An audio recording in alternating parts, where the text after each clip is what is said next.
단위의 반복이 어떻게 보면 그 일의 본질이지 않을까라는 말이 나온 적이 있었거든요. 예를 들어서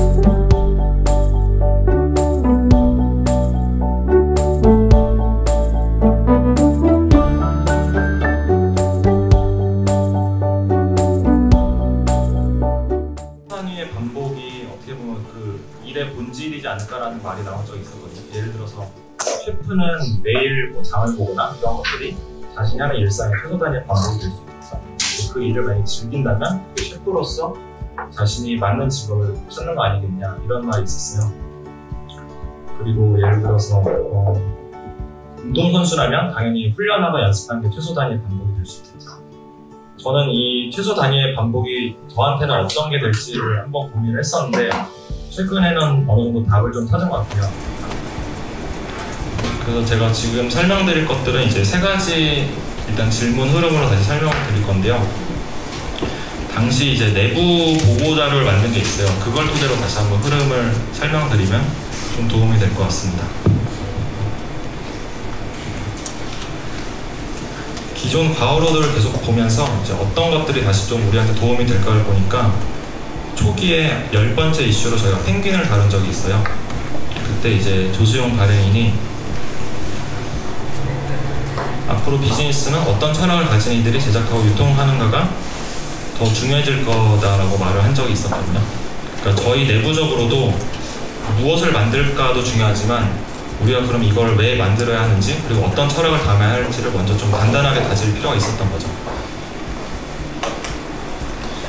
그러면 매거진 B에 대해서 다시 한번 좀 언급을 드릴 필요가 있는데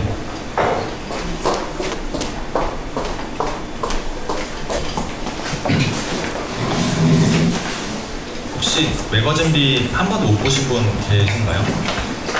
그럼 한 번 지금 보셨죠? 저희 그 잡지가 보시면 브랜드를 다루는 잡지라고도 하지만 실제로는 사람이 되게 많이 등장해요. 그러니까 브랜드 다큐멘터리 매거진이라고 저희는 대외적으로 메시지를 보내지만 제가 보기에는 피플 다큐멘터리 매거진이라고 봐도 될 정도로 인터뷰들이 많이 등장을 하거든요. 그래서 제가 한번 세본 적이 있어요. 모노클 이슈 때는 30명 정도가 뭐 짧은 인터뷰든 긴 인터뷰든 등장을 했었고 작년 이맘때 나왔던 서울 개정판 때는 37명 정도가 등장을 했었어요. 그래서 제가 그 중에 몇 명을 다시 추출을 해봤어요. 그냥 무작위로 추출을 한 거고요. 여기 보시면 왼쪽에 서균희 디자이너는 당시에 아우디 이슈에 나왔었는데 그때는 이제 미네시스랑 열린 책들의 디자인 탱탱이었었고 오른쪽에 노정석 대표는 구글 이슈에 나왔었는데 파이브락스의 CSO로 있었다가 그 후에 그 회사를 구글인가에 엑시트하고 다른 회사에 엑시트하고 어쨌든 지금은 다른 회사를 또 창업을 했습니다. 그리고 조수용 발행인 역시 당시에는 JHN 컴퍼니의 대표였는데 지금은 카카오 대표이사가 됐죠. 이런 식으로 다들 뭐 자신의 직업은 유지하되 아예 다른 회사로 갔거나 아니면 직업을 아예 바꾸거나 어쨌든 이런 식으로 사람들이 계속 잡을 바꾼다는 걸 현상을 관찰했었고요.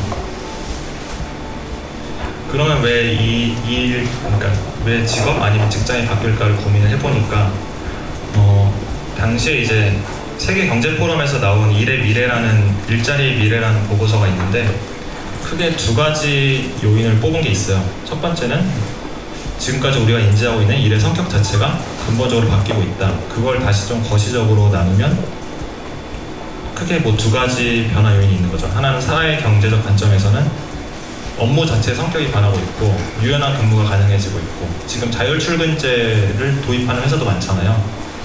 그리고 기술적으로도 그 유연한 근무가 가능할 수 있도록 이제 여러 가지 기술적인 인프라가 구축이 되고 있는 거죠. 뭐 구글 문서를 이용해서 업무를 한다든지 이런 식으로요. 근데 이제 그 보고서에서 첫 번째로 꼽은 미래 노동력 전략이 있어요. 이게 뭐냐면 재교육에 대한 투자가 필요하다는 말이었어요. 그 영어로 그때 치면 제 기억에 리스킬링이었어요. 다시 기술을 쌓는 것들. 근데 여기서 또 문제가 하나 있습니다. 업의 성격이 바뀌고 있고 그런 현상 아니면 사회적인 환경에 비해서 국가와 기업은 그거를 빠르게 대응하는 데 있어서는 그만큼의 예산이라든지 그 속도가 좀 느린 거죠. 그리고 이미 빠르게 움직이는 개인들은 이미 다 프리랜서로서 전향을 하거나 아니면 여러 가지 직업을 갖고 계시잖아요. 그리고 여전히 자신의 업을 찾고 싶어하는 개인이 늘고 있고요. 이제 또 자주 받은 질문이 있어서 일단 4가지 카테고리로 분류해서 설명을 좀 마저 드릴게요. 첫 직업으로 에디터를 택한 이유에 대해서도 이제 많이 물어보시는데 이거는 사실 큰 이유라기보다는 되게 현실적인 사정 때문에 정했었어요. 여기에 대해서는 이제 제가 RBB라는 모델을 하나 이거는 이제 저희가 역으로 이제 이야기를 좀 더 설명하기 위해서 가져오는 건데, RBB가 뭐냐면 이제 자원 기반 관점을 뜻해요. 괜히 또 어려운 단어인데 저도 올해 초에 새로 배운 단어거든요. 그래서 이게 뭐냐면 이 사진을 보시면 이제 자신이 갖고 있는 모든 자원을 포스트잇에 한번 써보라고 그래요. 이렇게 쉽게 말해서. 그러면 그게 참고로 여기 제 아내고요. 저희가 이제 연초에 무슨 브랜딩 관련 수업을 이제 아는 분 통해서 들은 적이 있는데, 그때 RBB 모델이라는 걸 배웠어요. 그래서 그때 워크숍 때 어떤 걸 했냐면 당신이 갖고 있는 모든 거를 포스트잇에 한번 적어보래요. 그게 뭐 예를 들면 월세집이 될 수도 있고 전세집이 될 수도 있고, 아니면 주식을 하시면 주식도 적으라고 그러고, 스마트폰도 되게 좋은 자산이죠.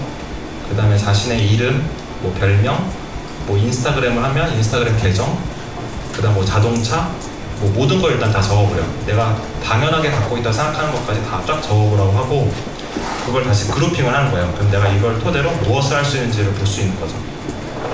왜냐하면 스마트폰이란 거는 지금 모두가 당연히 갖고 있다고 생각을 하지만, 그 도구를 통해서 뭐 기록을 할 수 있고 녹음을 할 수 있고 사진도 찍을 수 있고 다양한 걸 할 수 있잖아요. 그게 되게 업무 툴이 될 수 있다는 거죠. 그런 식으로 그 자신이 갖고 있는 그 자산을 토대로 무엇을 할 수 있는지를 다시 한번 발견하자는 취지로 이 당시 워크숍을 진행했었는데, 저도 그래서 BA 그러면 RBB는 뭐지? 생각을 해보니까 지금 저희가 이제 80호까지 나왔고 이제 81호를 준비 중이에요. 이제 만 8년이 지났고 9년차 잡지로 지나가는데, 어쨌든 B가 이제 계속 고군분투를 하다 보니까 이제 매체 인지도가 좀 높아졌고요. 그 다음에 저희가 영문판을 계속 발행을 하다 보니까 이제 영어권, 영미권 이제 시장에서도 좀 알려져 있고, 그 다음에 제가 생각했을 때 가장 또 좋은 자산 중에 하나는 해외 통신원 네트워크가 꽤 좋았어요. 그리고 이제 B가 아무래도 여러 브랜드를 다루다 보니까 브랜드 관계자들과도 여전히 좀 좋은 관계를 유지를 하고 있고요. 그래서 제가 이제 아까 3번째 단추부터는 이제 에디터로 전향을 했었는데, 무엇이 좋은 에디터십일지에 대해서는 계속 고민을 하게 됐다고 말씀을 드렸잖아요. 그래서 책을 이제 마무리한 시점에 다시 한번 이 질문을 가져와 봤어요. 무엇이 그러면 좋은 에디터십일까를 나는 그럼 찾았을까? 이 책을 통해서 돌이켜봤을 때 답이 이미 책 안에 많더라고요. 그래서 몇 가지를 좀 소개를 해드릴게요. 아까 말씀드렸던 제안들이라는 문학 총서를 기획한 김리현 편집자 인터뷰에 실렸던 글인데,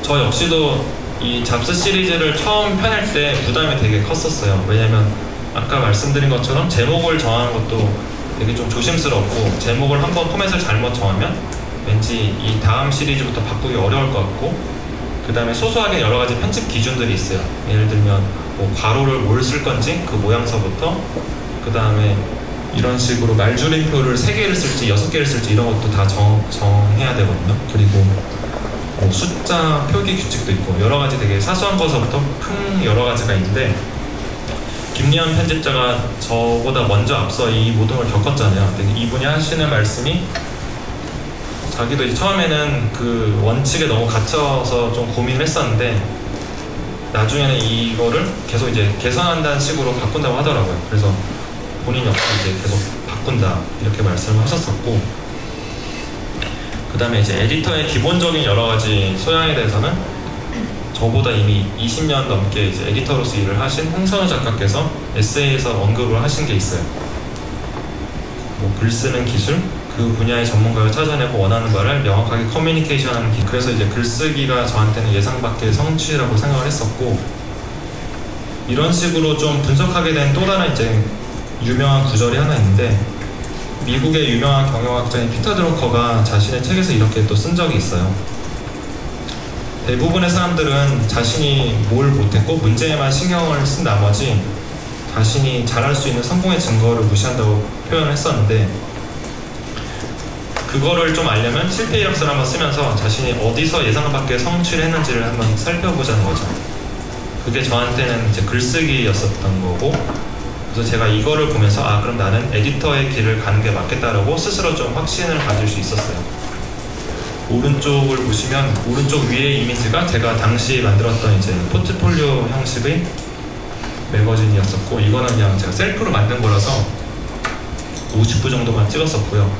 그 경험을 토대로 이게 열 몇 번째 이슈인데 이제 빅 이슈부터 이제 개관 에디터로 참여를 했었고, 오른쪽은 그때 모터사이클 여행 때 냈던 책의 표지입니다. Cloudy, I don't see you when it's dark. I lose your spark. Night on.